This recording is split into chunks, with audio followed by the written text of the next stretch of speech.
바울이 에베소의 교회에 이제 이르렀습니다. 제자들을 만났는데 질문이 생겼어요. 너희가 믿을 때 성령을 받았느냐? 왜 이 질문을 했을까? 성령을 받지 않은 것 같으니까는 질문을 했겠죠. 그런데 더 놀라운 것은 그 다음에 이 제자들이 대답을 합니다. 성령이 계심도 듣지 못하였노라. 성령이 계심도 듣지 못하였노라. 우리들이 다 초대교회로 돌아가자 이렇게 생각하고, 초대교회는 가장 모범적인 교회로 생각을 하고 교회의 원형으로 생각해 왔는데, 바로 그 초대교회에서도 심지어 성령이 계심도 듣지 못하였노라 하는 일이 생겼다는 것이죠. 바울이 이르되 그러면 너희가 무슨 세례를 받았느냐? 대답하되 요한의 세례니라. 요한이 회개의 세례를 베풀며 백성에게 말하되 내 뒤에 오시는 이를 믿으라 하였으니 이는 곧 예수라 하거늘 그들이 듣고 주 예수의 이름으로 세례를 받으니. 여기서 지금 예수의 세례가 있고 요한의 세례가 있죠. 요한의 세례와 예수의 세례는 어떤 차이가 있는가? 요한의 세례는 회개케 하는 세례예요. 자기의 죄와 잘못을 회개하는 데 초점이 맞춰져 있습니다. 돌이키라는 거예요. 너희들의 죄의 잘못을 돌이키라는 거예요. 그래도 해야 돼요. 근데 거기에서 완전한 구원까지를 말할 수가 없어요. 왜냐하면 여러분, 회개한다고 해서 죄가 완전히 다 사해지나요? 내가 반성하고 잘못한다고 해가지고 죄의 값이 다 씻겨지나요? 완전한 회개와 완전한 구원까지는 보장이 안 되어 있습니다. 그 다음에 예수의 그 세례는 어떻게 나오느냐? 예수의 이름이라고 하는 것은 예수의 권세를 말하는 거예요. 예수의 힘을 말하는 거예요. 죄를 완전히 사함받게 하는 것은 하나님의 권한이에요. 심판의 권한은 하나님에 있고 용서의 권한도 하나님께 있어요. 세례자 요한은 한 인간이고 예언자이지 그가 곧 하나님이 아니에요. 그러나 예수는 하나님과 동등 되신 분이에요.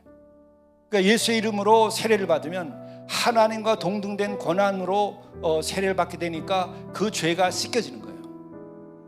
그리고 동시에 어떤 일이 벌어지느냐?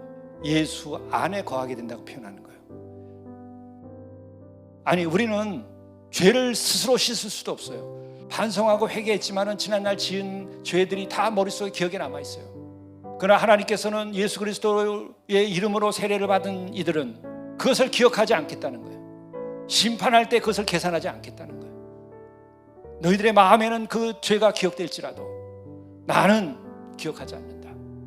예수 그리스도의 보혈로 씻김을 너희들은 받았다. 죄로부터 자유케 됐다고 선언하여 주시는 거예요. 죄책감에서도 벗어나게 해주신다는 거예요. 완전한 구원을 허락한다는 거예요. 그리고서 어떤 말씀을 하냐면은, 이제 예수의 이름으로 세례를 받은 다음에 그들에게 안수함에 성령이 그들에게 임하였다, 이렇게 얘기하고 있어요. 예수와 더불어 함께 옛사람이 죽고 예수의 부활과 함께 여러분들이 새 사람으로 새 생명으로 탄생해서 하나님 나라의 영생의 그 소망과 자격과 생명을 얻은 여러분들은 그 위에 성령을 더 받아야 돼요. 그는 예수님의 마음이요 하나님의 마음이요 하나님의 거룩함이요 하나님의 자비하심이요 그게 내 안에 들어와야 되는 거예요. 그렇지 않으면은 그런 영적 힘을 발휘하기가 어려워요. 하나님의 영과 하나님의 마음이 나한테 들어와야 되는 거예요. 에베소 6장에 보게 되면 17절, 구원의 투구와 성령의 검 곧 하나님의 말씀을 가지라. 이 검은 뭐죠? 힘을 말하고 권세를 말하는 거예요. 그러니까 하나님의 말씀이 성령의 검이다. 성령은 1차적으로는 말씀을 사모하게 해요. 말씀을 자꾸 읽고 싶은 마음을 가지게 해요. 또 하나는 말씀을 깨닫게 해요.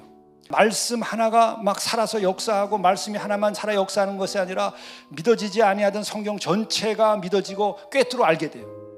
죄를 봐도 죄인 줄을 모르던 눈이 죄가 죄로 보이는 거예요. 진리가 진리로 보이는 거예요. 거룩한 것이 거룩한 것으로 보이는 거예요. 그게 성령의 역사심이에요. 그러면서 바울이 회당에 들어가 석 달 동안 담대히 하나님 나라에 관하여 강론하며 권면하되 어떤 사람들은 마음이 굳어 순종하지 않고 무리 앞에서 이 도를 비방하거늘 바울이 그들을 떠나 제자들을 따로 세우고 두란노 손에서 날마다 강론하니라. 두 해 동안 이같이 하니 아시아에서 사는 자는 유대인이나 헬라인이나 다 주의 말씀을 듣더라. 오늘도 마지막은 해피엔딩으로 소망으로 끝을 맺어요. 사도들이 이런 어려움도 있었지만은 이태 동안을 거기서 계속 권면하고 가르치고 주의 이름으로 세례를 주고 또 그들에게 성령을 받게 하고 하는 과정에서 결국은 주의 말씀을 듣더라. 그런 역사가 일어나는 것입니다. 우리 교회에 여러분의 주변에서 여러분의 가정에서도 이 같은 역사가 일어날 수 있기를 간절히 바랍니다.